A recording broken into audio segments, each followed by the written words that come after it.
শ্রীকৃষ্ণ বলেছেন, সফল ব্যক্তি কেবলমাত্র তিনিই হতে পারেন যিনি প্রতিকূলতার কাছে কোনো পরিস্থিতিতেই পরাজয় স্বীকার করেননি।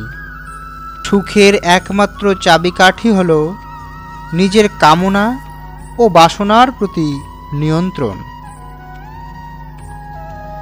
ক্রোধ যেমন বুদ্ধিকে গ্রাস করে, লোভ মনুষ্যত্বকে গ্রাস করে, চিন্তা আয়ুকে গ্রাস করে, অহংকার মানুষের মনুষ্যত্বকে গ্রাস করে। সঠিক সময়ে সঠিক শব্দচয়ন যেমন অচেনা মানুষকেও পরম আত্মীয়তার সম্পর্কে আবদ্ধ করতে পারে, ঠিক তেমনি ভুল শব্দচয়ন মানুষের পরম আত্মীয়কেও পরম শত্রুতে পরিণত করতে পারে।